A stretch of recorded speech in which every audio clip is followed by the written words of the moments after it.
नमस्कार शेतकरी मित्रांनो, स्वागत आहे तुमचं आपल्या आजच्या नवीन व्हिडिओमध्ये. तर मित्रांनो, आपल्याला ई पीक पाहणी ही आपल्या शेतीवर जाऊन शेतीचे बांधा जाऊन तुम्हाला आपली ई पीक पाहणी ही करायची आहे. तर मित्रांनो, तुम्हाला ई पीक पाहणी करण्यासाठी तुम्हाला तुमच्या शेतीमध्ये तुम्हाला जावे लागेल. याआधी तुम्ही कुठूनही कोणाच्या शेतातून आपण ही ई पीक पाहणी करत होतो, पण आता सध्या तसं नाही आहे. आपल्याला स्वतः आपल्या शेतीमध्ये जाऊन तुम्हाला ही आपली ई पीक पाहणी, आपल्या पिकाची नोंद ही आपल्याला करायची आहे. तर मित्रांनो, तर या ठिकाणी आपण आलो आहोत. तर मित्रांनो, तर या ठिकाणी आपल्याला ई पीक पाहणी हे ॲप्लिकेशन आपलं डाउनलोड करून इन्स्टॉल करायचं आहे. त्यानंतर आपल्याला हे ओपन करायचं आहे. त्यानंतर तुम्हाला अशा प्रकारचा इंटरफेस ओपन झाले असेल या ठिकाणी. तर या ठिकाणी आपल्याला स्किप करून आपला जिल्हा, आपला विभाग या ठिकाणी निवडायचा आहे. त्यानंतर आपण नेक्स्ट करायचं आहे. त्यानंतर आपल्याला शेतकरी म्हणून लॉग इन करायचं. तर या ठिकाणी आपण शेतकरी म्हणून लॉग इन करणार आहोत. या ठिकाणी तुम्ही तुमचा मोबाईल नंबर टाकून तुमचेही शेतकरी म्हणून लॉग इन करू शकता. या ठिकाणी तुम्हाला तुमचा मोबाईल नंबर या ठिकाणी टाकायचा आहे आणि या ठिकाणी पुढे जावं तुम्हाला क्लिक करायचं आहे.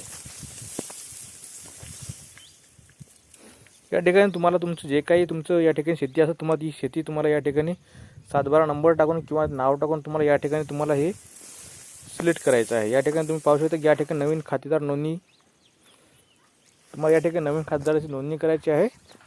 तुमचा तालुका, जिल्हा, गाव तुम्हाला सर्व काही सिलेक्ट करून तुम्हाला तुमची शेतीची या ठिकाणी नोंदणी करायची आहे. आणि त्यानंतर तुम्हाला या ठिकाणी तुमचे या ठिकाणी नाव दिसेल तुम्हाला या ठिकाणी. त्यानंतर तुम्हाला तुमची शेतीची नाव सिलेक्ट करायचं आहे. या ठिकाणी तुम्हाला संख्यातांक विचारला जाईल, तर तुम्हाला या ठिकाणी संख्यातांक नंबर टाकायचा आहे या ठिकाणी.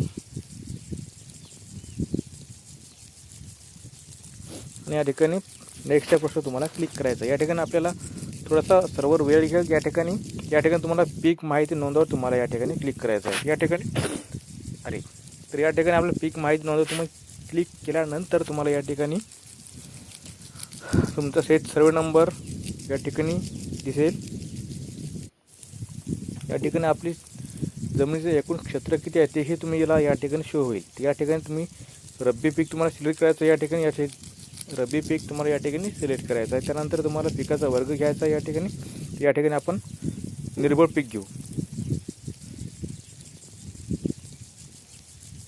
या ठिकाणी तुम्ही पिकाची झाडे, पीक किंवा झाडे या दोन्हीपैकी एक तुम्ही या ठिकाणी काही सिलेक्ट करू शकता. तर या ठिकाणी आपल्याला गव्हाची नोंद करायची आहे. गहू आणि हरभरा, या ठिकाणी आपल्याला गहू या ठिकाणी सिलेक्ट करायचा आहे.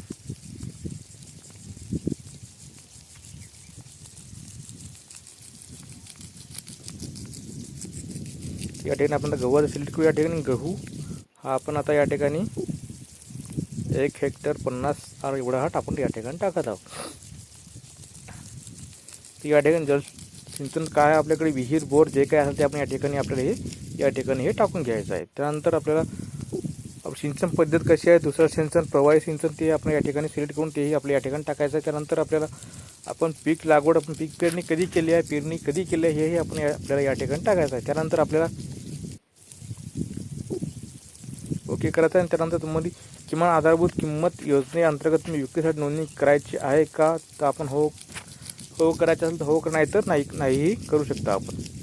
या ठिकाणी नाही करा आणि पुढे जा. या ठिकाणी थोडा सर्व्हर वेळ घेईल. या ठिकाणी आपल्याला आपल्या शेतीचा भाग आपल्याला या ठिकाणी एक शो होईल. आपल्या शेतीचा नकाशा आपल्याला या ठिकाणी दाखवेल. या ठिकाणी आपण आपल्या शेतीमध्ये आहे आपण आता. तर या ठिकाणी आपल्या शेतीमधूनच आपल्याला आपली ई पीक पाहणी करायची आहे. पहिले आपण कोणत्याही ठिकाणी कोणाच्या शेतामध्ये जाऊन आपल्याला पीक पाहणी ही करता येत होती, पण आता आपल्याला ती पीक पाहणी तशी करता येत नाहीत. या ठिकाणी आपण आपल्या शेतीमध्ये जाऊनच आपल्याला पीक पाहणी करायची आहे. या ठिकाणी आपण पुढे जावर आपल्याला क्लिक करायचं. या ठिकाणी आपला हा जो आहे 270 भाग, या ठिकाणी आपल्याला पीक पाहणी दिसेल. या ठिकाणी आपला शेत सर्वे नंबर आपल्याला दिसत आहे. या ठिकाणी पुढे जावर आपल्याला क्लिक करायचं आहे. या ठिकाणी आपल्याला आता छायाचित्र घ्यायचे आहे.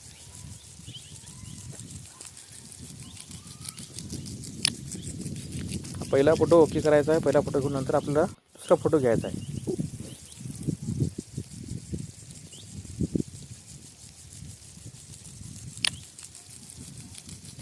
आणि आपल्याला ओके बटनावर क्लिक करून आपल्या या ठिकाणी आपण पाहायचं आपण या ठिकाणी काय भरले आहे ते. आणि या ठिकाणी आपल्याला वरीलप्रमाणे पिकांची माहिती योग्य व अचूक आहे असले ते घोषित करत आहोत असे करायचं. आणि या ठिकाणी आपल्याला पुढे जाऊन आपल्याला क्लिक करायचं आहे.